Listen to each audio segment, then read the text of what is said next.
Candace Connor of Captured by Candace takes the most beautiful photographs of people in urban settings, and she's here today to share some of her tips with us. Welcome to New Day. Hi. Yes. So for someone that hasn't heard of urban photography before, explain this. Yeah, so for me, in my particular genre, I focus on couples and weddings. And so I take urban photography out of the studio, out of your element.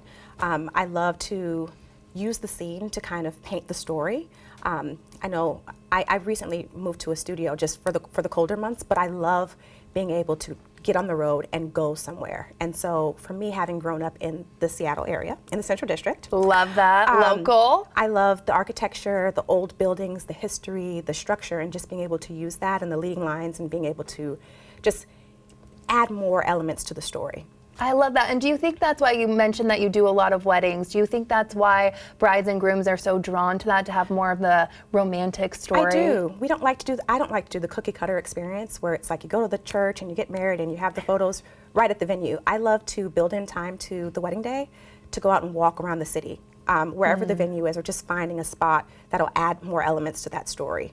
I love that. I feel like that would make people feel more comfortable too. So what are some tips that you want people to know? I have quite a few.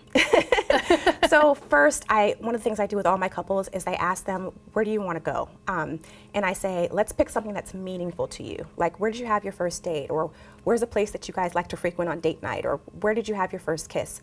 Or where do you like to take your dog? That makes the photos even more personable rather than just picking something cute that you saw on Pinterest. Additionally, some of my favorite spots around the area. Yes. Because I'm a Seattle native, born and raised, I went to Garfield High, I went to University of Washington, I did all the things. I've seen the city change over the years. And so instead of just picking places that you might have seen online, I happen to know like little nooks and crannies. And so some hidden gems. Exactly, some hidden gems. One of my favorite ones is Pioneer Square. Wow. You know, it's changed over the years, but I love that it's historic, and I love that it's got the exposed brick and the cities and the alleyways, and just, you know, I like to just hit the road and see where the session takes us. And so, yeah. I love that. Any other hidden gems besides Pioneer Square that you want to tell people about? Oh, well, yeah, yes. The ones I'm happy sharing, Pike Place. I grew up here and I loved going there as a kid. And not necessarily for the fish throwing. I think that's great as well. But again, anything that's older and has more dimension and just cool little spots that people wouldn't normally think of. So people love to go in front of the Pike Place market sign, obviously, but there's iconic. So many little alleys that you just might see, and that's part of why I love to get to know my couples and see what vibe actually would work with them. And I'll say, hey, let's stop over here. So the pier as well, short walk from Pike Place, iconic. I was literally just there this past weekend, and so, you know, we've recently added that Great Wheel, so it just kind of makes it really romantic. It feels like a night out and like you're really exploring and getting to see the city. To keep it urban, you know, I often ask my couples, do you want to go to like a park and have a natural setting, or do you want to see something urban and in the city? And so I love to also go to Ballard. Yes, I love that neighborhood. Yeah, right over there on Market Street. It's just all those cute little shops and small-owned businesses. They really make that story unique. And again, it tells where we are, how we got here. You know, do we like to get a drink here or a sip of coffee? And I'll even have them sit down and we might get a drink, and I'll photograph them while we're doing that. So I love to take in all of the city.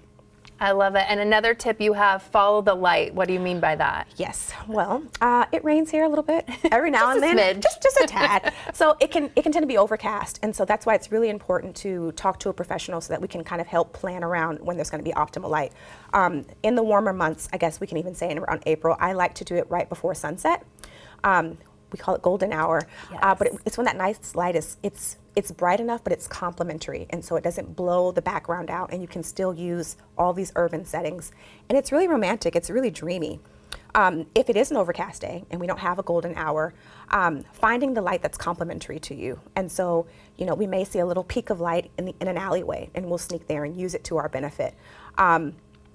There's always light. You know, people say, oh, you're a Seattle photographer, that must be difficult. No, you can find it. Anywhere. Like there's light outside right now. I was taking a selfie in the mirror, and I found some nice light.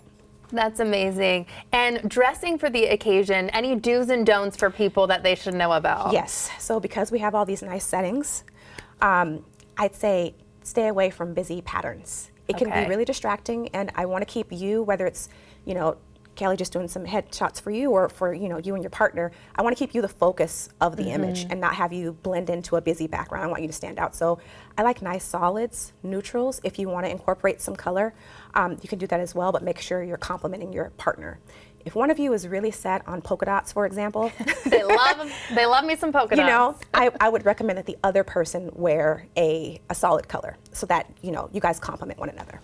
And focusing on being in the moment too is another tip, so speak on that. Very important. That's like one of the strongest elements in my business is keeping it organic. When I get on the phone with clients, they always say, I've never taken professional photos before. Will I look natural? How do I pose? And I say, I don't pose you.